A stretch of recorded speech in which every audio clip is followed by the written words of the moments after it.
नमस्कार, आप देख रहे हैं इंडिया टीवी। आपके साथ मैं हूं मीनाक्षी जोशी। वक्त हो गया है दमदार 10 का। वो तमाम बड़ी खबरें जिन पर आज दिन भर रहेगी हमारी नजर। लगातार आप देखेंगे इंडिया टीवी का ये स्पेशल बुलेटिन। यही विजय चौक से लाइव। संसद का शीतकालीन सत्र चल रहा है। आज शीतकालीन सत्र का 11वां दिन है। एक बार फिर से हंगामे के पूरे आसार दिखाई दे रहे हैं। एक तरफ विपक्ष है जो लगातार सरकार को अडानी के मुद्दे पर घेर रहा है, तो वहीं अब इसकी काट बीजेपी ढूंढ कर ले आई है जॉर्ज सोरोस का मुद्दा। खबर शीतकालीन सत्र से जुड़ी हुई, इसके अलावा भी बड़ी खबर आपको दे दें। 14 दिसंबर को लोकसभा में प्रधानमंत्री नरेंद्र मोदी संविधान पर चर्चा का जवाब देंगे। आरजेडी ने कांग्रेस को क्यों दिखाई आंख, ये बताएंगे। जौहर यूनिवर्सिटी क्या शत्रु संपत्ति है, इसकी भी जानकारी होगी। तो संबल हिंसा में क्या क्या एक्शन हुआ, इसकी पूरी डिटेल होगी। बुलेटिन में कट्टरपंथियों को पश्चिम बंगाल के मुख्यमंत्री ममता बनर्जी ने क्या जवाब दिया, आप देखेंगे। तो दमदार 10 में बात मुंबई में मौत की बस की भी होगी। इसके साथ ही खबर बागपत की भी, जहां तेज रफ्तार कार का कहर देखने को मिला।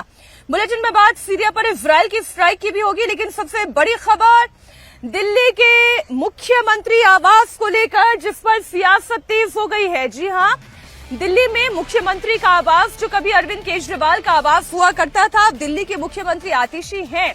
लेकिन जो ये आवास है, ये अपने आप में किसी शानदार जानदार करोड़पति अरबपति बंगले से कम नहीं है। और ये मैं क्यों कह रही हूं, इसकी तस्वीरें अपने आप में ये गवाही दे रही हैं। बीजेपी ने दिल्ली के सीएम आवास का एक वीडियो जारी किया है।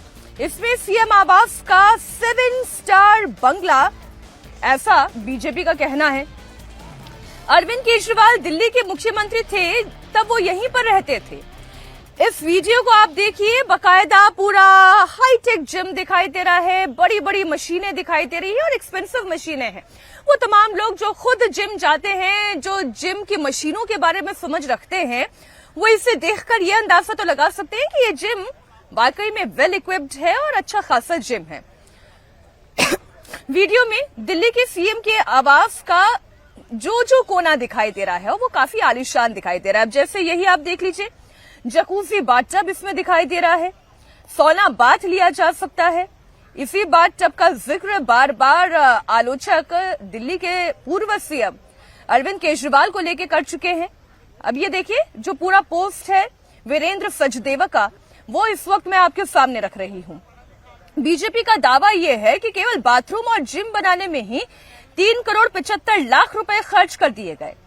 इतना ही नहीं, दिल्ली बीजेपी के प्रदेश अध्यक्ष वीरेंद्र सचदेवा का दावा यह है कि जितने में सीएम आवास में जिम और सोना बाथ बनाया गया, उतने में तो 34 EWS फ्लैट यानी इकोनॉमिक वीकर सेक्शन के लिए फ्लैट लिया जा सकता है। 15 LIG फ्लैट यानी कि लोअर इनकम ग्रुप के लोग जो हैं वो ऐसे 15 फ्लैट ले सकते हैं, जितना एक्सपेंस इसमें किया गया है। 150 CNG ऑटो आ सकते हैं या 326 ई-रिक्शा खरीदे जा सकते हैं। बीजेपी ने वीडियो जारी कर आम आदमी पार्टी को एक बार फिर से घेरने की कोशिश की। सर, मुख्यमंत्री आवास रिनोवेशन जब से हुआ उसके बाद से लगातार आप लोग उसको लेकर सवाल उठाते रह रहे हैं। आज आपने एक वीडियो जारी किया है, किस तरह से का वीडियो है, क्या इसको लेकर? ये मुख्यमंत्री रेनोवेशन नहीं है निवास की, ये अय्याशी का महल है जो अपनी सुविधाओं के लिए बनाया गया। कौन सा मुख्यमंत्री अपना घर छुपाता दिखाने के लिए? मैं चुनौती देता हूँ अरविंद केजरीवाल को, आज भी खोल देना शीश महल, दिल्ली की जनता को देखने दें, करें फैसला। ये जो सोना, जकूजी और जिम लगा हुआ है, 4 करोड़ की लगभग कीमत है इसकी। ये आम आदमी पार्टी है, ये आम आदमी होता है। मैं घर नहीं लूंगा, मैं बंगला नहीं लूंगा, सुरक्षा नहीं लूंगा, और लूंगा तो ऐसी लूंगा कि 7 स्टार रिसोर्ट भी फेल हो जाए। दिल्ली के जनता की गाड़ी कमाई को लूट के अरविंद केजरीवाल ने अपनी अय्याशी का सामान जुटाया है। तो हम तो हिसाब मांग रहे हैं, क्यों इस महल को दिखाने से डरते हैं? अगर इनमें गैरत है, आज भी दरवाजा खोल देना कि दिल्ली की जनता आगे देखे मैं कैसे रहता था। मैं तो 2 कमरों के फ्लैट में रहने वाला आदमी हूँ, ये अरविंद केजरीवाल कहते थे। तो ये अय्याशी का सामान किसके लिए जुटाया, इसका जवाब दिया अरविंद केजरीवाल। जिम बहुत बड़ा दिख रहा है, जिम बड़ा दिख रहा है। आप सोना जकूजी देखिए। मैंने पूछा किसी से, क्योंकि हमें तो पता नहीं सोना जकूजी क्या होता है, तो उनका कहना यह था कि अच्छे से अच्छे होटल में भी 8-10 कुछ पॉइंट्स होते हैं जिससे प्रेशर पुश होता है। इस वाले सोना जकूजी में तो 35 या 36 हैं। भगवान जाने इनको कितना पुश चाहिए, लेकिन जितना भी है अरविंद केजरीवाल ने दिल्ली की जनता के टैक्स के पैसे को लूट के अपनी अय्याशी का सामान जुटाया, इसका जवाब तो इन्हें देना होगा।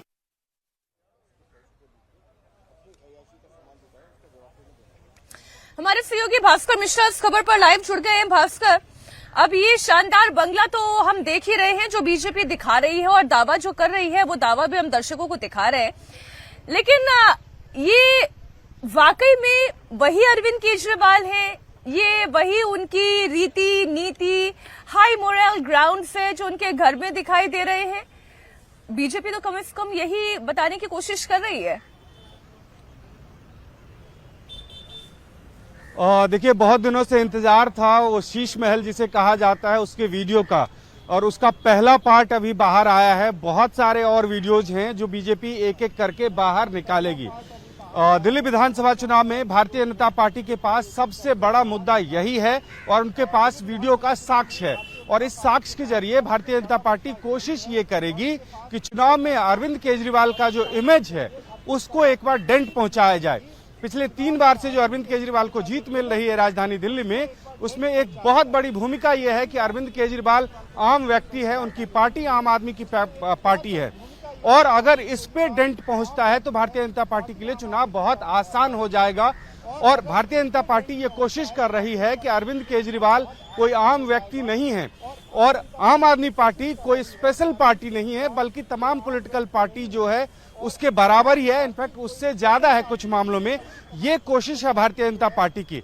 इस चुनाव में एक बड़ा जो मुद्दा है भारतीय जनता पार्टी और कांग्रेस के लिए वो ये कि अगर आप देखें तो दिल्ली में नेतृत्व के स्तर पे अरविंद केजरीवाल को चुनौती देने वाला कोई नहीं है, और ऐसी स्थिति में अगर अरविंद केजरीवाल से मुकाबला है तो पहले उनका कद घटाना पड़ेगा भारतीय जनता पार्टी को, और भारतीय जनता पार्टी यही कोशिश कर रही है।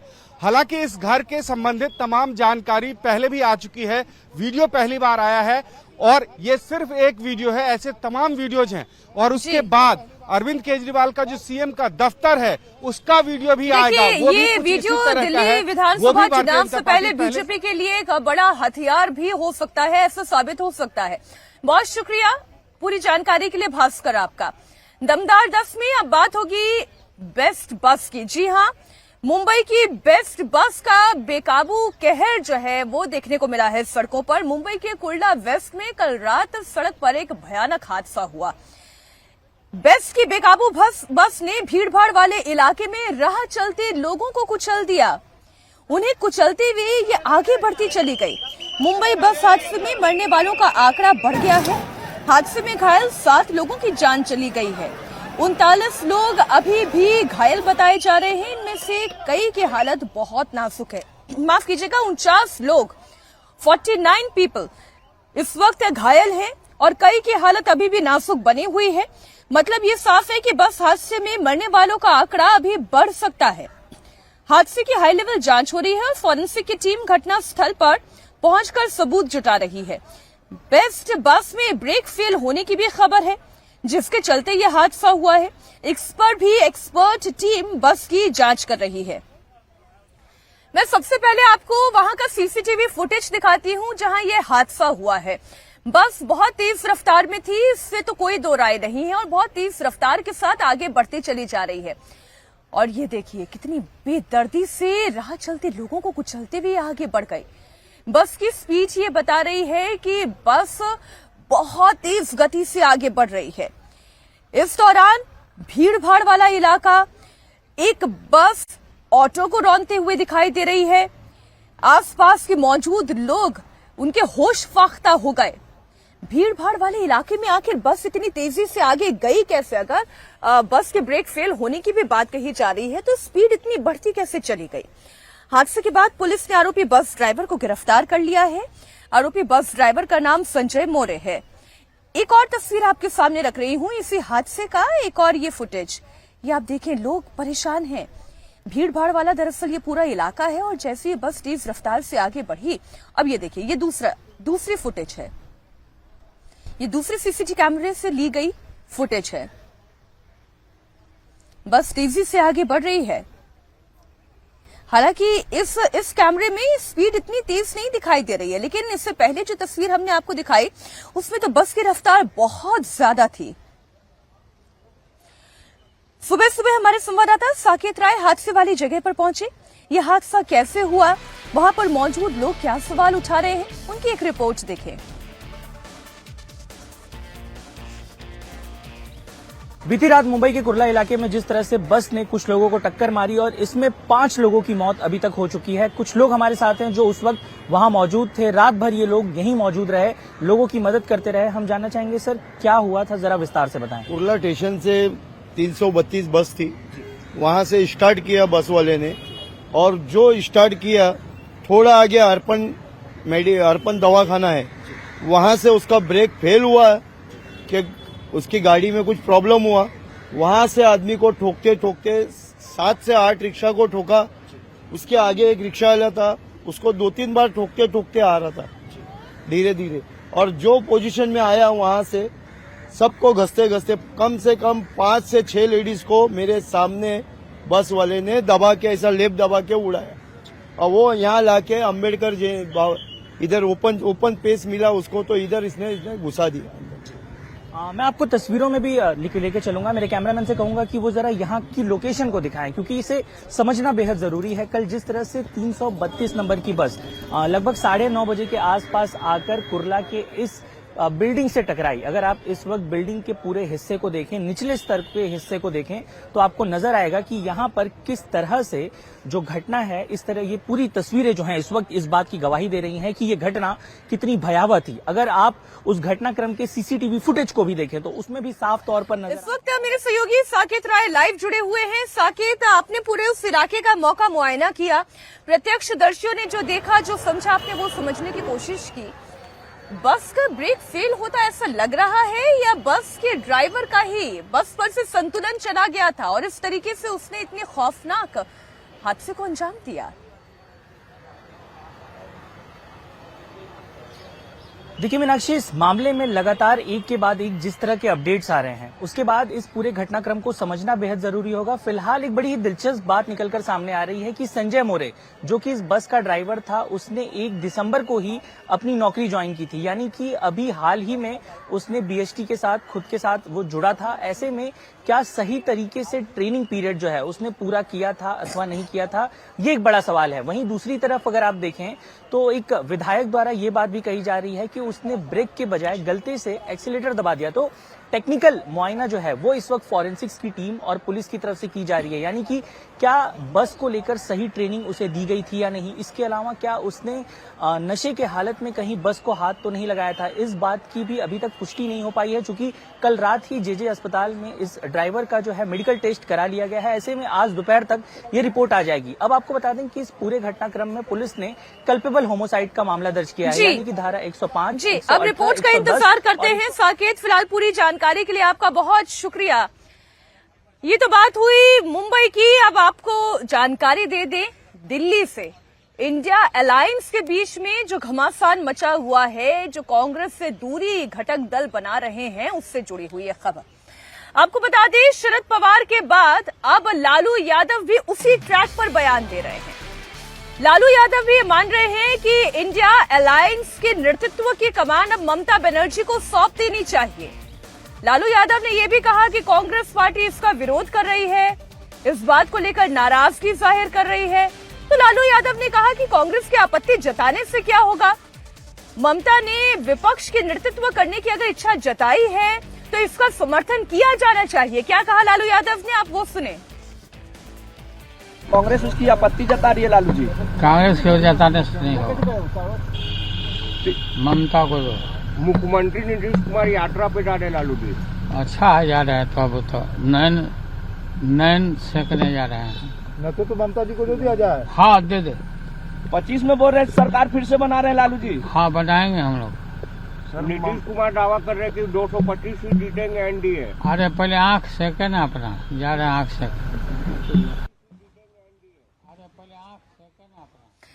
देखिए, मूल बात यह है कि राहुल गांधी के खिलाफ इंडिया अलायंस में ये मोर्चाबंदी हो गई है।